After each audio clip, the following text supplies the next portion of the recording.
So do you want to give him a little, like, few sentences on how you feel now that you sleep on your own? If he could talk, he would say, I sleep so much better now.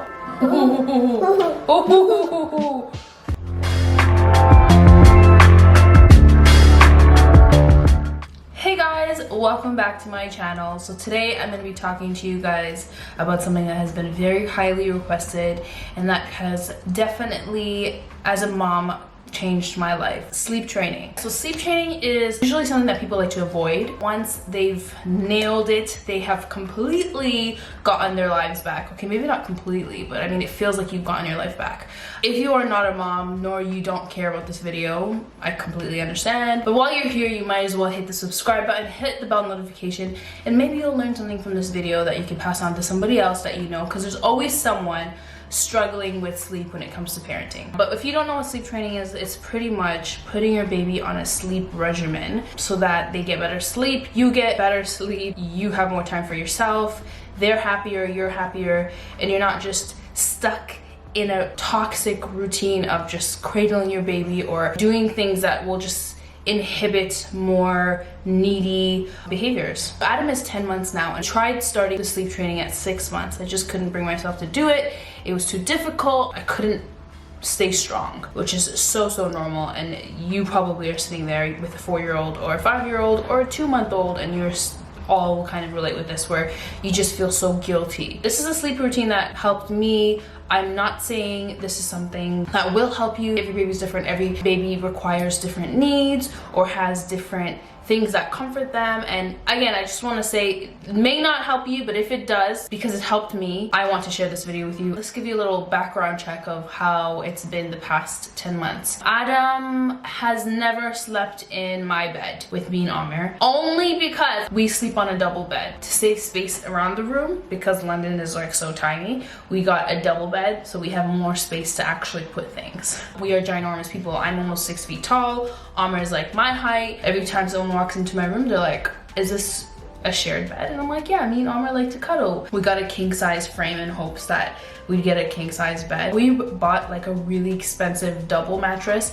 and I just can't bring myself to buy another really expensive king size mattress, so I'm sleeping on a double mattress on a king frame because we bought a home and the room is bigger. Essentially no room for him to sleep in our bed. Would we have fallen through that habit? Sure, if we had a king size bed, but there's actually no room, and the fear of me rolling onto my baby is like huge. Adam's always been sleeping in his own bed. When he was, I think, about 4 or 5 months, he was sleeping in his snooze bed, which is a bed that sits on the side of your bed that has like one wall down, so it sort of looks like an extension of your bed. He outgrew that, mashallah, very quickly, so then we just got a crib next to our bed. He has his own room, but I currently have a friend staying in that room, so when she moves out, I'll have him sleeping in his own room. He's pretty much halfway there. He's in his own crib. My struggle was, now we've grown into the horrible habit of having to like constantly rock and like cradle our baby, but like this in order for him to sleep. For every nap, every sleep time, it was just like, that's just what we had to do in order for him to close his eyes. And I have back pain from epidural. Basically the injection went wrong, it didn't work, and I just had like pain in my back since then. And I realized I wasn't able to get any better. My pain wasn't reducing. It's because I was straining that back exactly where the joint is. So exactly where my spine is, where the pain is, it's constantly being strained by me cradling Adam. And Adam, mashallah, is a massive baby. Mashallah, mashallah, everybody say mashallah. He's a very big baby, very heavy baby. He just required a lot of like energy to do this 5 times a day. I could not do it. I would have to cradle him for about 30 to 40 minutes for him to fall asleep. And 5 minutes of doing this really hurt. 40-50 minutes 5 times a day really hurt. I realized I wasn't getting any better, and this is kind of what forced me to sleep train him. So I tried sleep training him when he was 6 months back in October, and it was the cry out method that a friend of mine was helping me do. So she was like, do the cry out method, but now just pop him in the bed, tell him sleep time, he'll cry himself to sleep. Eventually he will realize that I just need to sleep, and he'll sleep. It'll just take long, but after 3 or 4 days he will understand that it's sleep time and the crib means sleeping. I did my own research, but pretty much I bought the book, the cry out method book. I forgot what it's called. I didn't even read it. After the first day, he cried for about like 45 minutes. My friend was like, do not go into the room. Do not pick him up. Do not go into the room. You'll undo everything you worked hard for. Just have him cry it out. I found myself outside the room crying with him, like bawling my eyes out. I just felt like I was like torturing him. I felt so guilty. It just didn't feel right to me. And then I would go in, and she said, don't go in. I would go in. I found myself just giving in. And I think the moment that really broke my heart was that like he was crying for so long that he had like sweat and like tears, and so like he looked like he went through such emotional trauma, and I felt so horrible. Like I felt so horrible. I'm like, I'm sorry, I cannot do this. If it means I still have to cradle this 15-kilo baby, I will do that. As soon as he saw me, he's only 6 months old, but as soon as he saw me, he put his hands out in the air and he was like so happy to see me. He had the biggest smile while the tears were, oh, it was just the most heartbreaking thing, and I felt so horrible. So I'm like, yo, nah, this is not happening. My baby's being cradled for the rest of his life till he's 21 years old. I do not care, right? He started to get bigger. The pain started to get worse. I work from home, so I'm constantly with Adam. I couldn't do it anymore. I couldn't rock him to sleep anymore. So I called my sister, and I don't know why I didn't think of this before. My sister has 3 children. They're, mashallah, the most angelic children I have ever come across and will ever come across. They're actually perfect. And she's like the dream mom. And I called her up. I'm like, I can't believe I didn't ask you this. Have you sleep trained your kids? And she was like, yeah, of course. And I'm like, Muna, what did you do? What do I do? This is a lot.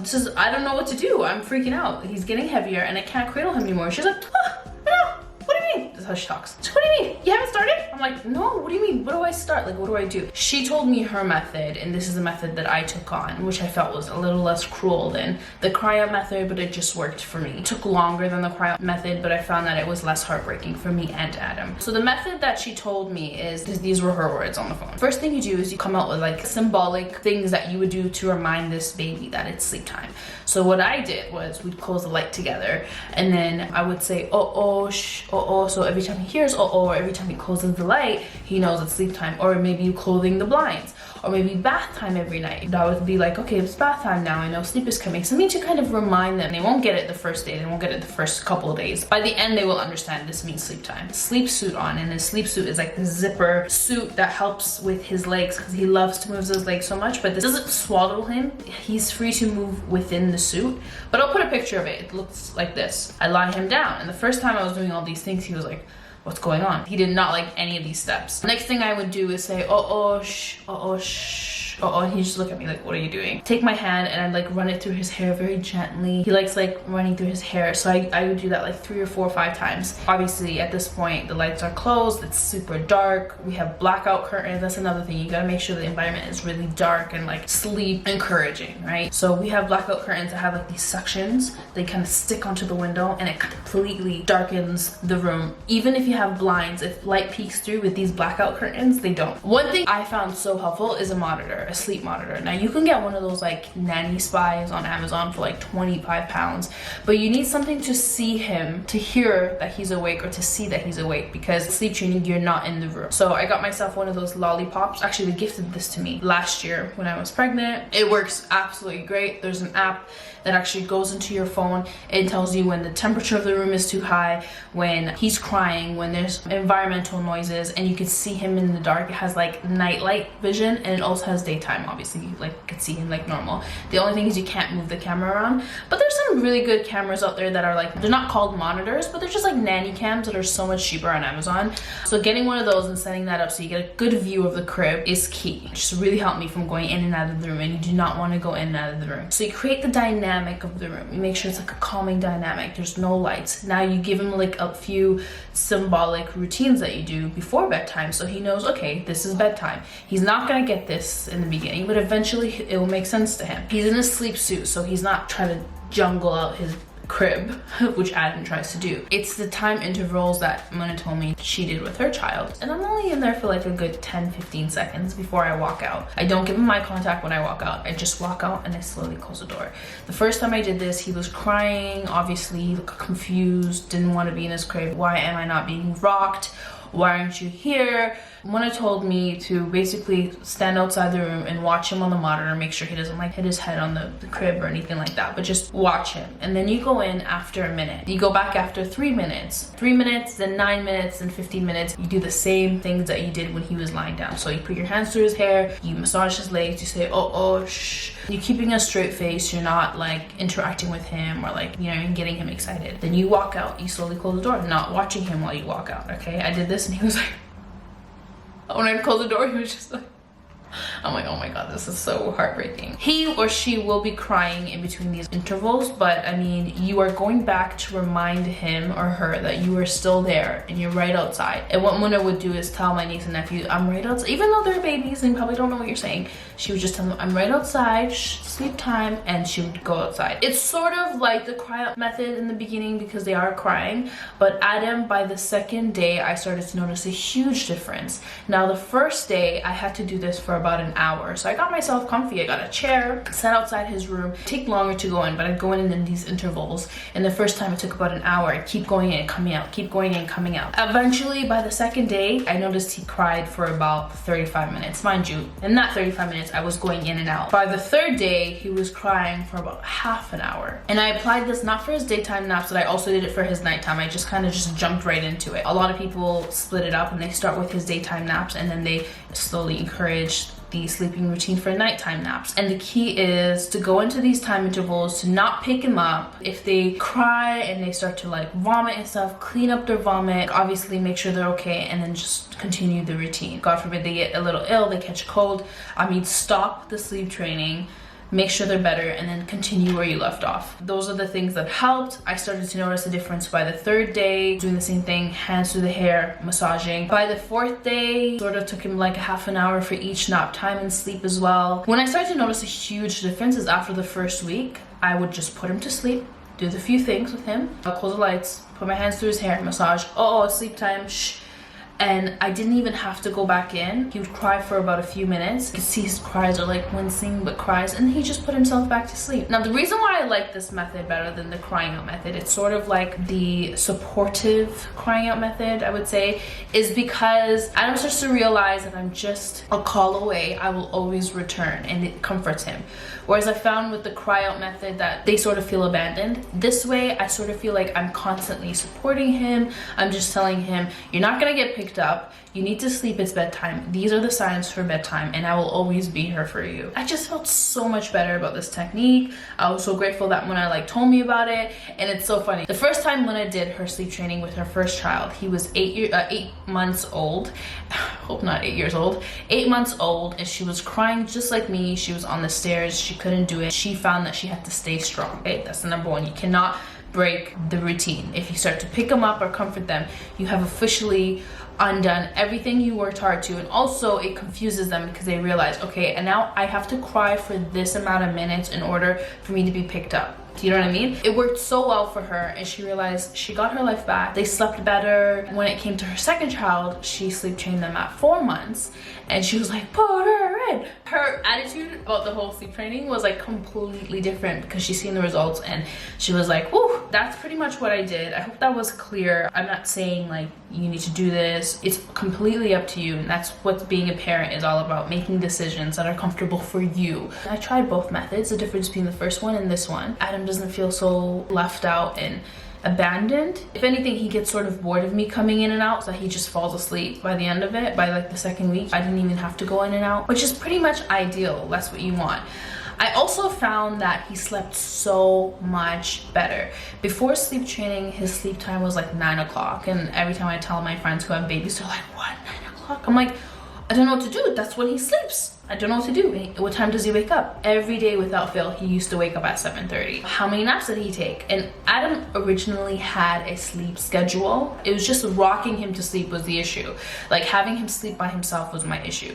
But his sleep schedule already existed. Let's get into his sleep schedule. So Adam's sleep routine is, and I could do an Adam baby routine of the day, or like what he does. Comment down below if that's something that you're interested in seeing. Adam usually wakes up at 7:30, and even after sleep training, he wakes up at 7:30. He plays in his crib, he wakes us up, we change his diaper, we give him a bottle, we play with him a little bit, he does a little crawling in the bedroom, we don't take him out of the bedroom. He eventually gets tired at around 9. An hour and a half, I don't know how it goes by so quickly, it just does. While he's in the bedroom, he plays with us in the bed, he pulls our hair, we tickle him, change his diaper. If he's peed his clothes, we change his clothes, freshen him up, wash his face, he maybe brushes his teeth, maybe sometimes he doesn't. Well, we do it for him, obviously. He just goes back to sleep at night. He eventually wakes up at around 10:30. That's when we come back into the room, we've seen he's woken up. We take him downstairs, he has porridge, chills out, relaxes, and the next time he gets tired is around 1. His second nap is 1 o'clock. Between 1 and 2, he's napping for about a half an hour, sometimes an hour. After sleep training, he sleeps for longer, so it's about an hour, maybe an hour and 15 minutes. So his third nap is around 6 o'clock. He takes an hour nap or so and wakes up for 7, and then he used to play until 9. With sleep training, we completely canceled out the third nap. He actually sleeps at 6 o'clock. Mashallah, mashallah. He gets tired every time without fail at 6 o'clock. He now sleeps from 6 to 7:30. Whereas before, he used to sleep from 9 to 7:30, and his naps in between were very short, very frustrating, very like constant, whatever. So now I put him in his bed and he sleeps. Mashallah, alhamdulillah. Sundays, he has days where he's a little cranky and he cries for about 30 minutes before he goes to sleep. But in all essence, he goes to sleep. He does not need me. He plays with his little fingers and he gets distracted and he does little things that delays his sleep, but he does not need me. I know this sounds horrible, but you know, in the beginning sleep training, he used to cry, and because I was going in and out, I used to tire him out so much. He used to tire himself out. The routine is the same. He just sleeps way better, which means I get more time to myself.